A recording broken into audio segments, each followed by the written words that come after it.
জানিয়ে দিব আজকের বাংলার আপডেট সংবাদ। শুরুতেই সংবাদ শিরোনাম। অবশেষে কপাল খুলল শেখ হাসিনার, রাজনীতিতে নতুন মোড়, থাকছে প্রতিবেদনে। নতুন শক্তিতে ঘুরে দাঁড়াচ্ছে আওয়ামী লীগ, সামনে ৭ নতুন নেতা, থাকছে প্রতিবেদনে। রাজধানীতে বিক্ষোভ, তারেক বিরোধী স্লোগানে উত্তাল পরিবেশ, থাকছে প্রতিবেদনে। গণভোটের রায় না মানলে বিএনপি সরকারকে অবৈধ সরকার বলা শুরু করব আসিফ মাহমুদ, থাকছে প্রতিবেদনে। পুলিশ দিয়ে আওয়ামী লীগকে থামানো যাবে না, ওবায়দুল কাদেরের হুঁশিয়ারি, থাকছে প্রতিবেদনে। হাসিনাকে ফেরাতে নতুন উদ্যোগ বাংলাদেশ জামায়াতে ইসলামীর, রাজনীতিতে তোলপাড়, থাকছে প্রতিবেদনে। এতক্ষণ শুনতেছিলেন সংবাদ শিরোনাম, এখন বিস্তারিত। অবশেষে কপাল খুলল শেখ হাসিনার, রাজনীতিতে নতুন মোড়। দীর্ঘ রাজনৈতিক টানাপোড়েন, অনিশ্চয়তা এবং নানা জল্পনা কল্পনার পর দেশের রাজনৈতিক অঙ্গনে নতুন করে আলোড়ন সৃষ্টি হয়েছে। আলোচনার কেন্দ্রবিন্দুতে এখন একটিই বিষয়, অবশেষে কপাল খুলল শেখ হাসিনার। সাম্প্রতিক ঘটনাপ্রবাহ বিশ্লেষণ করে অনেকেই মনে করছেন রাজনীতিতে একটি বড় মোড় নিতে যাচ্ছে, যার কেন্দ্রে রয়েছেন শেখ হাসিনা। গত কয়েক মাস ধরে দেশের রাজনৈতিক পরিস্থিতি ছিল বেশ উত্তপ্ত। নির্বাচন, আন্দোলন, গণভোট, নেতৃত্ব সব মিলিয়ে এক ধরনের অস্থিরতা বিরাজ করছিল। এই প্রেক্ষাপটে আওয়ামী লীগের অবস্থান নিয়ে প্রশ্ন উঠছিল। তবে সাম্প্রতিক কিছু রাজনৈতিক পরিবর্তন এবং প্রতিপক্ষের ভেতরে বিভাজন নতুন করে সুযোগ তৈরি করেছে বলে মনে করছেন বিশ্লেষকরা। আওয়ামী লীগের ঘনিষ্ঠ সূত্রগুলো বলছে দলটি এখন নতুন করে সংগঠিত হচ্ছে এবং তৃণমূল পর্যায়ে সক্রিয়তা বাড়ানো হচ্ছে। নেতাকর্মীদের মধ্যে নতুন উদ্দীপনা লক্ষ্য করা যাচ্ছে, যা অনেকেই রাজনৈতিক কামব্যাকের ইঙ্গিত হিসেবে দেখছেন। দলটির এক নেতা বলেন, আমরা কখনোই রাজনীতি থেকে দূরে ছিলাম না, এখন সময় এসেছে আবারও শক্তভাবে ফিরে আসার। তার মতে দলের ভেতরে যে পুনর্গঠন চলছে তা ভবিষ্যতের জন্য গুরুত্বপূর্ণ ভিত্তি তৈরি করছে। রাজনৈতিক বিশ্লেষকদের মতে শেখ হাসিনার অভিজ্ঞতা এবং কৌশলগত সিদ্ধান্ত গ্রহণের ক্ষমতা তাকে আবারও শক্ত অবস্থানে নিয়ে আসতে পারে। তারা বলছেন, বাংলাদেশের রাজনীতিতে নেতৃত্বের গুরুত্ব অপরিসীম। শেখ হাসিনার মতো একজন অভিজ্ঞ নেতা পরিস্থিতি নিজের অনুকূলে নিতে সক্ষম। অন্যদিকে বিরোধী রাজনৈতিক শিবির এই পরিস্থিতিকে ভিন্নভাবে দেখছে। বাংলাদেশ ন্যাশনালিস্ট পার্টির নেতারা বলছেন, এটি একটি রাজনৈতিক প্রচারণা। তাদের মতে বাস্তব পরিস্থিতি এখনও আওয়ামী লীগের পক্ষে পুরোপুরি অনুকূল নয়। তবে বিশ্লেষকদের একটি অংশ মনে করছেন, বিরোধী শিবিরের ভেতরে মতবিরোধ এবং কৌশলগত দুর্বলতা আওয়ামী লীগের জন্য একটি বড় সুযোগ হয়ে দাঁড়িয়েছে।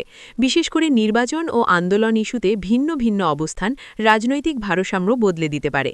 এদিকে বাংলাদেশ জামায়াতে ইসলামী সহ অন্যান্য দলও পরিস্থিতি পর্যবেক্ষণ করছে। তারা বলছে, দেশের রাজনৈতিক স্থিতিশীলতার জন্য সব পক্ষের দায়িত্বশীল আচরণ জরুরি। সামাজিক যোগাযোগ মাধ্যমে বিষয়টি নিয়ে ব্যাপক আলোচনা চলছে। কেউ বলছেন এটি আওয়ামী লীগের নতুন সূচনা, আবার কেউ বলছেন এটি সাময়িক রাজনৈতিক পরিস্থিতির ফল। তবে বিশেষজ্ঞরা বলছেন, রাজনীতিতে মোড় নেওয়ার বিষয়টি অনেকটাই নির্ভর করে সময়, কৌশল এবং জনসমর্থনের ওপর। শেখ হাসিনা যদি এই তিনটি বিষয়কে সমন্বয় করতে পারেন, তাহলে এটি সত্যিই একটি বড় পরিবর্তনের সূচনা হতে পারে।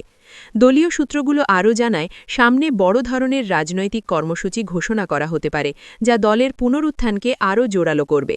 এই সম্ভাবনাকে কেন্দ্র করেই রাজনৈতিক অঙ্গনে উত্তেজনা বাড়ছে। রাজনৈতিক পর্যবেক্ষকদের মতে এটি একটি গুরুত্বপূর্ণ সময়। শেখ হাসিনার পরবর্তী পদক্ষেপই নির্ধারণ করবে এই নতুন মোড় কতটা বাস্তব এবং তা দেশের রাজনীতিকে কোন দিকে নিয়ে যাবে। সব মিলিয়ে অবশেষে কপাল খুলল শেখ হাসিনার, এই আলোচনাটি এখন দেশের রাজনীতির কেন্দ্রবিন্দুতে।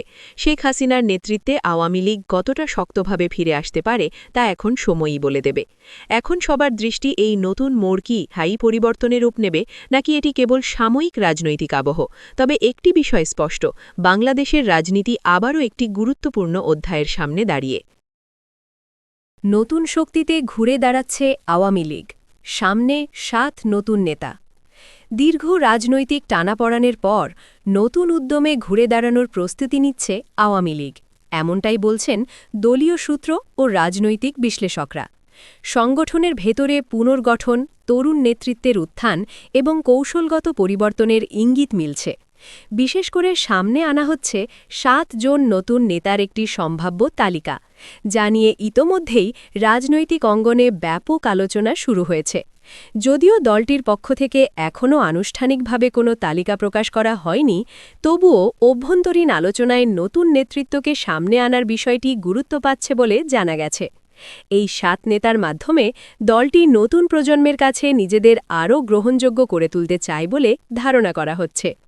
দলীয় ঘনিষ্ঠ একটি সূত্র জানায়, এই উদ্যোগের পেছনে রয়েছেন শেখ হাসিনা। তার নির্দেশনাতেই দলকে পুনর্গঠনের পরিকল্পনা নেওয়া হচ্ছে। লক্ষ্য সংগঠনকে শক্তিশালী করা এবং ভবিষ্যৎ রাজনৈতিক চ্যালেঞ্জ মোকাবিলায় প্রস্তুত করা। রাজনৈতিক বিশ্লেষকদের মতে বড় রাজনৈতিক দলগুলো সময়ের সঙ্গে তাল মিলিয়ে নিজেদের কাঠামো পরিবর্তন করে। আওয়ামী লীগের ক্ষেত্রেও সেটিই দেখা যাচ্ছে। নতুন নেতৃত্বকে সামনে আনার মাধ্যমে দলটি একটি রিফ্রেশড ইমেজ তৈরি করতে চাইছে। তারা বলছেন, শুধু অভিজ্ঞ নেতৃত্ব নয়, তরুণ ও উদ্যমী নেতাদেরও জায়গা দিতে হবে। এতে করে দলীয় কার্যক্রমে নতুন গতি আসবে। 7 জন নতুন নেতার ধারণাটি সেই কৌশলেরই অংশ হতে পারে বলে মনে করছেন তারা। অন্যদিকে বিরোধী রাজনৈতিক শিবির এই বিষয়টিকে সতর্ক দৃষ্টিতে দেখছে। বাংলাদেশ ন্যাশনালিস্ট পার্টির নেতারা বলছেন, এটি একটি ইমেজ রিবিল্ডিং প্রচেষ্টা। তাদের মতে নেতৃত্ব পরিবর্তন করলেই রাজনৈতিক বাস্তবতা বদলে যাবে না। এদিকে বাংলাদেশ জামাতি ইসলামী সহ অন্যান্য দলও বিষয়টি পর্যবেক্ষণ করছে। তারা মনে করছে, আওয়ামী লীগের এই পদক্ষেপ ভবিষ্যৎ রাজনৈতিক প্রতিযোগিতায় নতুন মাত্রা যোগ করতে পারে। সামাজিক যোগাযোগ মাধ্যমে বিষয়টি নিয়ে ব্যাপক আলোচনা চলছে। অনেকেই সম্ভাব্য 7 নেতার নাম নিয়ে অনুমান করছেন। কেউ বলছেন এটি আওয়ামী লীগের নতুন সূচনা, আবার কেউ মনে করছেন এটি কেবল রাজনৈতিক কৌশল। সাধারণ মানুষের মধ্যেও এ নিয়ে আগ্রহ দেখা যাচ্ছে। বিশেষ করে তরুণ প্রজন্ম জানতে চায়, এই নতুন নেতারা কারা, তাদের রাজনৈতিক দর্শন কি এবং তারা কিভাবে দেশের রাজনীতিতে পরিবর্তন আনতে পারে। বিশেষজ্ঞরা বলছেন, নতুন নেতৃত্ব আনার পাশাপাশি দলীয় আদর্শ, নীতি এবং কর্মপদ্ধতিতেও পরিবর্তন আনা জরুরি। শুধু মুখ পরিবর্তন করলেই হবে না, কার্যকর রাজনৈতিক কর্মসূচিও প্রয়োজন। দলীয় সূত্রগুলো আরও জানায়, সামনে বড় ধরনের সাংগঠনিক পরিবর্তন আসতে পারে, যেখানে এই 7 নেতার ভূমিকা গুরুত্বপূর্ণ হবে। তারা হয়তো বিভিন্ন গুরুত্বপূর্ণ দায়িত্বে আসীন হবেন এবং মাঠ পর্যায়ে দলকে সক্রিয় করবেন। রাজনৈতিক পর্যবেক্ষকদের মতে এটি একটি কৌশলগত সময়। আওয়ামী লীগ যদি এই পুনর্গঠন সফলভাবে বাস্তবায়ন করতে পারে, তাহলে তা তাদের রাজনৈতিক অবস্থানকে আরও শক্তিশালী করতে পারে। সব মিলিয়ে নতুন শক্তিতে ঘুরে দাঁড়াচ্ছে আওয়ামী লীগ। এই বার্তার সঙ্গে 7 নতুন নেতার সম্ভাব্য উত্থান দেশের রাজনীতিতে নতুন করে আলোড়ন সৃষ্টি করেছে। শেখ হাসিনার নেতৃত্বে এই পরিবর্তন কতটা বাস্তব রূপ পায় তা এখন দেখার বিষয়। এখন সবার দৃষ্টি এই 7 নেতা কারা, তারা কি ভূমিকা পালন করবেন এবং এই উদ্যোগ দেশের রাজনৈতিক সমীকরণকে কতটা বদলে দিতে পারবে। সময় দেবে তার উত্তর। রাজধানীতে বিক্ষোভ, তারেক বিরোধী স্লোগানে উত্তাল পরিবেশ। রাজধানী ঢাকায় হঠাৎ করেই উত্তেজনা ছড়িয়ে পড়েছে বিক্ষোভ মিছিলকে কেন্দ্র করে। বিভিন্ন রাজনৈতিক দল ও সংগঠনের অংশগ্রহণে আয়োজিত এই বিক্ষোভে সবচেয়ে বেশি আলোচিত বিষয় ছিল বিএনপির ভারপ্রাপ্ত চেয়ারম্যান তারেক রহমানকে ঘিরে তীব্র স্লোগান ও সমালোচনা। তারেক হাটাও, দেশ বাঁচাও, এমন নানা স্লোগানে মুখর হয়ে ওঠে রাজপথ। বিকেল গড়ানোর সঙ্গে সঙ্গে রাজধানীর গুরুত্বপূর্ণ মোড়গুলোতে জড়ো হতে থাকেন বিক্ষোভকারীরা। পল্টন, প্রেস ক্লাব, নয়াপল্টন ও আশেপাশের এলাকায় মিছিল, সমাবেশ এবং স্লোগানে এক ধরনের অস্থির পরিবেশ তৈরি হয়। অনেক জায়গায় যান চলাচল ব্যাহত হয়, সৃষ্টি হয় দীর্ঘ যানজট। বিক্ষোভে অংশগ্রহণকারীদের মধ্যে ছিলেন বিভিন্ন রাজনৈতিক দল, সংগঠন এবং সাধারণ মানুষ। বিশেষ করে বাংলাদেশ জামায়াতে ইসলামী, এনসিপি এবং খেলাফতপন্থী কয়েকটি সংগঠনের নেতাকর্মীদের উপস্থিতি লক্ষ্য করা যায় বলে সংশ্লিষ্ট সূত্রগুলো জানিয়েছে। তারা দাবি করেন, দেশের বর্তমান রাজনৈতিক পরিস্থিতি থেকে উত্তরণের জন্য নতুন নেতৃত্ব প্রয়োজন। বিক্ষোভকারীদের বক্তব্যে বলা হয়, দেশের স্বার্থে পরিবর্তন দরকার এবং সেই পরিবর্তনের জন্যই আমরা রাজপথে নেমেছি। তারা অভিযোগ করেন, বর্তমান রাজনৈতিক নেতৃত্ব দেশের সমস্যাগুলোর কার্যকর সমাধান দিতে ব্যর্থ হয়েছে। অন্যদিকে বিএনপি এই বিক্ষোভকে পরিকল্পিত প্রচারণা হিসাবে আখ্যা দিয়েছে। দলটির নেতারা বলছেন, এটি একটি সংগঠিত প্রচেষ্টা, যার মাধ্যমে তাদের নেতৃত্বকে প্রশ্নবিদ্ধ করা হচ্ছে। তারা দাবি করেন, জনগণের সমর্থন এখনও তাদের পক্ষেই রয়েছে। বিএনপির এক নেতা বলেন, রাজনৈতিক প্রতিদ্বন্দ্বিতা থাকতে পারে, কিন্তু এভাবে ব্যক্তিকে লক্ষ্য করে স্লোগান দেওয়া গণতান্ত্রিক সংস্কৃতির অংশ নয়। তিনি আরও বলেন, এসব কর্মকাণ্ডের পেছনে রাজনৈতিক উদ্দেশ্য রয়েছে। অন্যদিকে আওয়ামী লীগ এই বিক্ষোভের সঙ্গে সরাসরি সম্পৃক্ততার অভিযোগ অস্বীকার করেছে। দলটির পক্ষ থেকে বলা হয়েছে, এটি বিভিন্ন রাজনৈতিক সংগঠনের নিজস্ব কর্মসূচি, যার সঙ্গে আওয়ামী লীগের কোনো সম্পর্ক নেই। রাজনৈতিক বিশ্লেষকদের মতে, এই ধরনের বিক্ষোভ এবং ব্যক্তিকেন্দ্রিক স্লোগান দেশের রাজনৈতিক সংস্কৃতিতে নতুন কিছু নয়, তবে এটি রাজনৈতিক উত্তেজনা বাড়াতে পারে এবং পারস্পরিক অবিশ্বাসকে আরও গভীর করতে পারে। তারা বলছেন, রাজনীতিতে মতভেদ থাকা স্বাভাবিক, কিন্তু তা যেন সহিংসতা বা উত্তেজনায় রূপ না নেয় সেদিকে নজর রাখা জরুরি। বিশ্লেষকেরা মনে করেন, রাজনৈতিক দলগুলোর উচিত গঠনমূলক আলোচনার মাধ্যমে সমস্যার সমাধান খোঁজা। বিক্ষোভকে কেন্দ্র করে রাজধানীতে আইন শৃঙ্খলা রক্ষাকারী বাহিনীর উপস্থিতি ছিল চোখে পড়ার মতো। গুরুত্বপূর্ণ মোড়গুলোতে অতিরিক্ত পুলিশ মোতায়েন করা হয় এবং পরিস্থিতি নিয়ন্ত্রণে রাখতে বিভিন্ন পদক্ষেপ নেওয়া হয়। বড় ধরনের সংঘর্ষের খবর না পাওয়া গেলেও কিছু জায়গায় ধাওয়া পাল্টা ধাওয়ার ঘটনা ঘটেছে বলে জানা গেছে। পুলিশ সূত্রে বলা হয়েছে, তারা পরিস্থিতি নিবিড়ভাবে পর্যবেক্ষণ করছে এবং যে কোনো ধরনের বিশৃঙ্খলা প্রতিরোধে প্রস্তুত রয়েছে। তারা সবাইকে শান্তিপূর্ণভাবে কর্মসূচি পালনের আহ্বান জানিয়েছেন। সামাজিক যোগাযোগ মাধ্যমেও এই বিক্ষোভ নিয়ে ব্যাপক আলোচনা চলছে। কেউ এটিকে জনমতের বহিঃপ্রকাশ হিসাবে দেখছেন, আবার কেউ বলছেন এটি রাজনৈতিকভাবে প্রভাবিত একটি কর্মসূচি। সাধারণ মানুষের প্রতিক্রিয়াও মিশ্র। কেউ মনে করছেন, রাজনৈতিক মতপ্রকাশের অধিকার সবার আছে, তবে অনেকেই উদ্বেগ প্রকাশ করেছেন যে এই ধরনের বিক্ষোভ সাধারণ মানুষের দৈনন্দিন জীবনযাত্রায় বিঘ্ন ঘটাচ্ছে। বিশেষজ্ঞরা বলছেন, রাজনৈতিক কর্মসূচি ও বিক্ষোভ গণতন্ত্রের একটি অংশ হলেও তা যেন নিয়ন্ত্রিত ও শান্তিপূর্ণ হয়, সেটাই সবচেয়ে গুরুত্বপূর্ণ। অন্যথায় তা দেশের সামগ্রিক স্থিতিশীলতায় প্রভাব ফেলতে পারে। এদিকে রাজনৈতিক পর্যবেক্ষকদের মতে, এই বিক্ষোভ হয়তো একটি বৃহত্তর আন্দোলনের অংশ হতে পারে।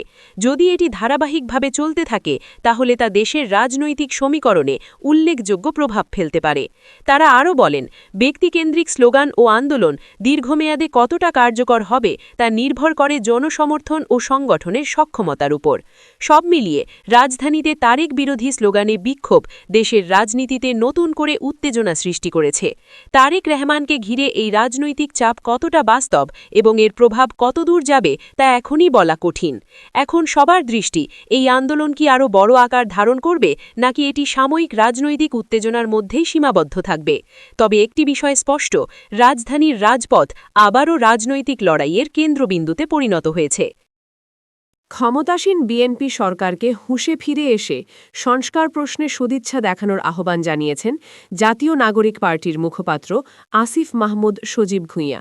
তিনি বলেন, গণভোটের রায় যদি আপনারা না মানেন, তাহলে এই সরকারকে আমরা সেদিন থেকেই অবৈধ সরকার বলা শুরু করব।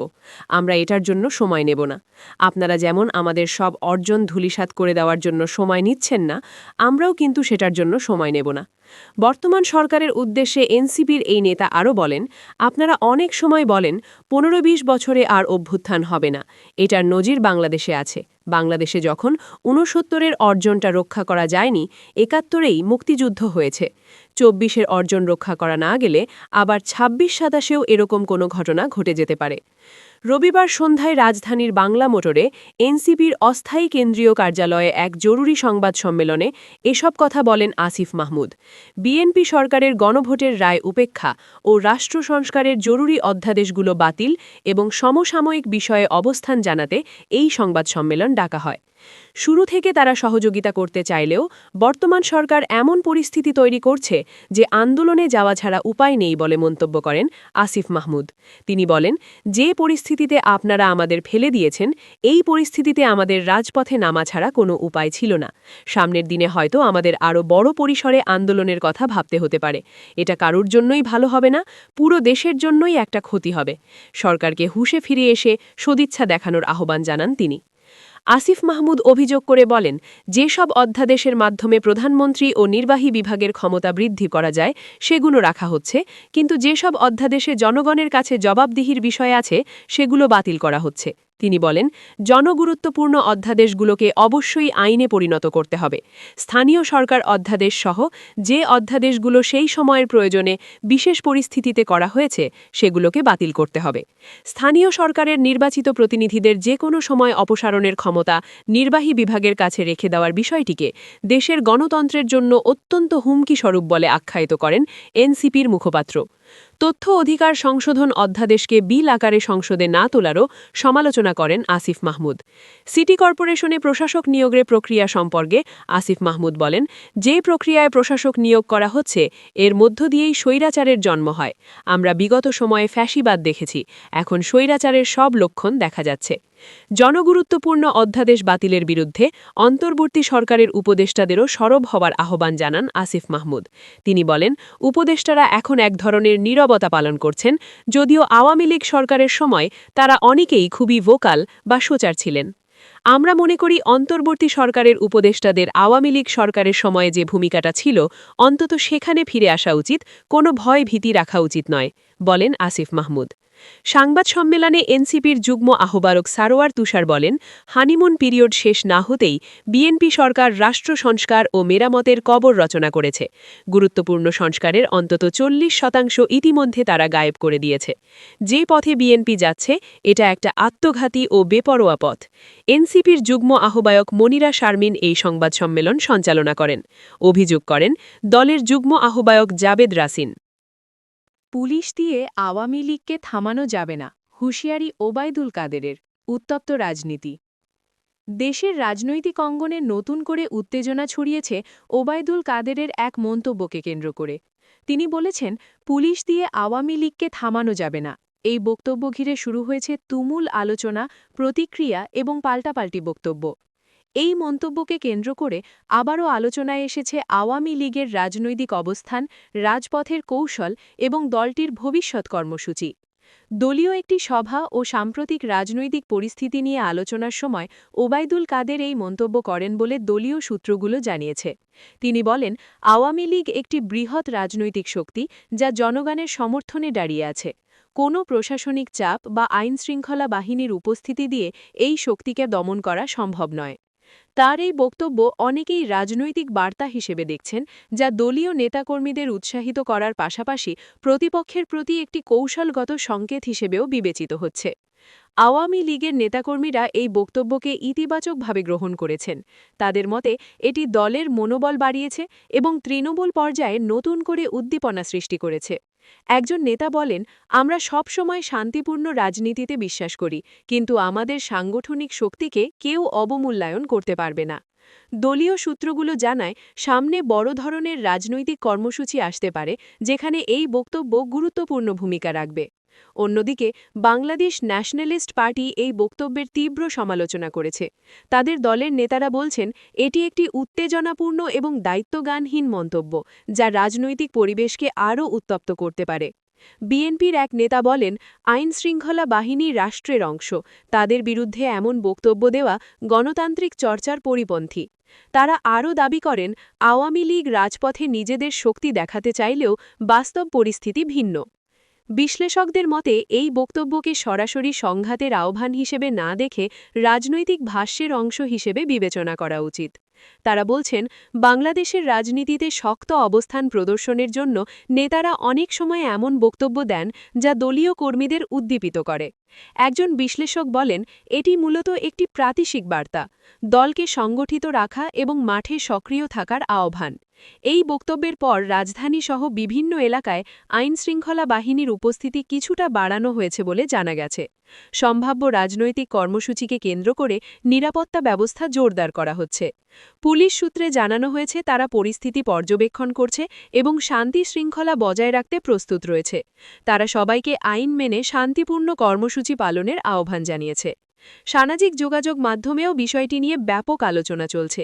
কেউ এই বক্তব্যকে সাহসী হিসেবে অভিহিত করছেন, আবার কেউ এটিকে অপ্রয়োজনীয় উত্তেজনা সৃষ্টি হিসেবে দেখছেন। বিভিন্ন প্ল্যাটফর্মে পক্ষে বিপক্ষে মতামত ছড়িয়ে পড়েছে, যা রাজনৈতিক বিভাজনের প্রতিফলন হিসেবে দেখা হচ্ছে। সাধারণ মানুষের মধ্যেও এ নিয়ে মিশ্র প্রতিক্রিয়া দেখা যাচ্ছে। কেউ মনে করছেন রাজনৈতিক দলগুলোর নিজেদের অবস্থান স্পষ্ট করা উচিত, আবার অনেকে বলছেন উত্তেজনাপূর্ণ বক্তব্য দেশের স্থিতিশীলতার জন্য ভালো নয়। একজন নাগরিক বলেন, আমরা শান্তিপূর্ণ পরিবেশ চাই, রাজনৈতিক বক্তব্য যেন উত্তেজনা না বাড়ায়। রাজনৈতিক পর্যবেক্ষকদের মতে এই বক্তব্য ভবিষ্যৎ রাজনীতিতে প্রভাব ফেলতে পারে, বিশেষ করে যদি আওয়ামী লীগ বড় কোনো কর্মসূচি ঘোষণা করে, তাহলে এই বক্তব্য সেই কর্মসূচির অংশ হিসেবে বিবেচিত হতে পারে।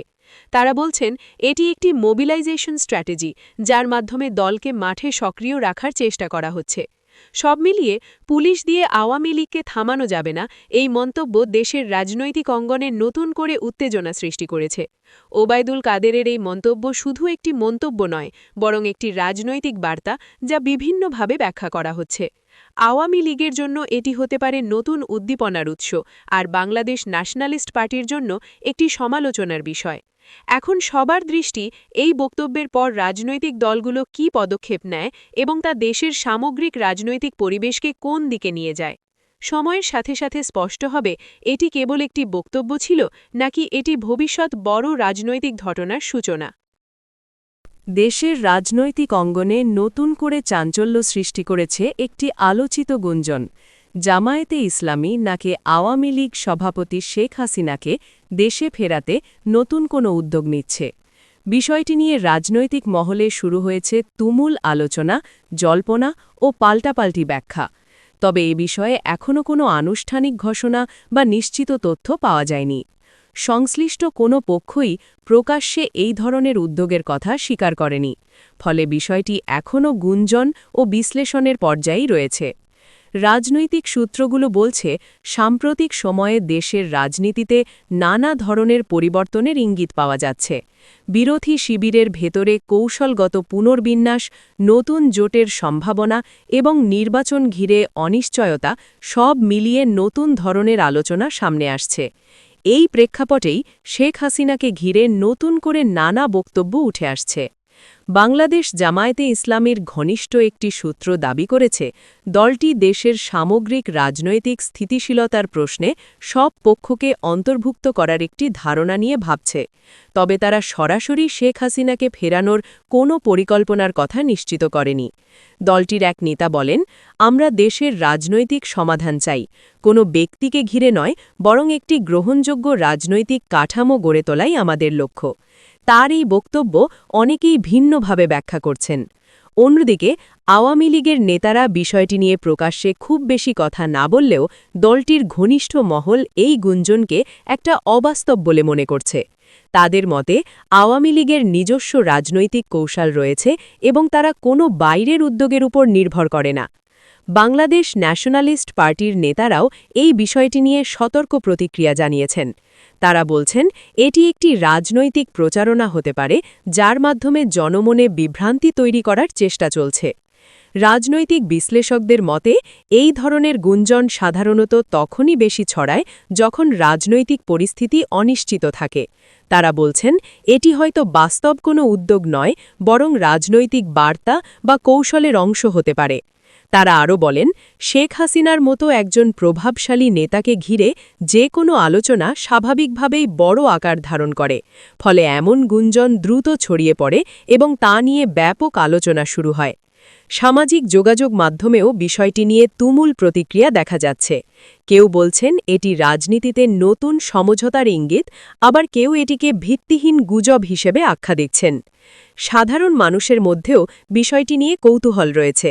অনেকেই জানতে চাইছেন, সত্যিই কি এমন কোনো উদ্যোগ নেওয়া হচ্ছে, নাকি এটি কেবল রাজনৈতিক আলোচনার অংশ?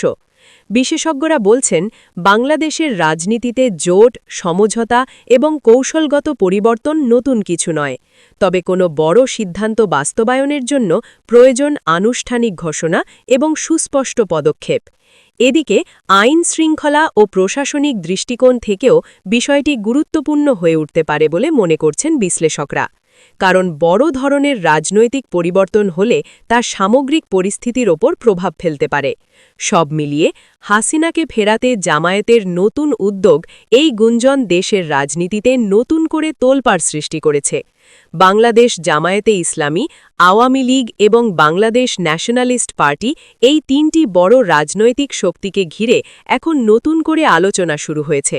তবে আনুষ্ঠানিক কোনো নিশ্চিত তথ্য না থাকায় বিষয়টি এখনও অনিশ্চয়তার মধ্যে রয়েছে। এখন সবার দৃষ্টি এই গুঞ্জনের কোনো বাস্তব ভিত্তি আছে কিনা এবং ভবিষ্যতে এ নিয়ে কোনো স্পষ্ট ঘোষণা আসে কিনা। সময়ই দেবে তার চূড়ান্ত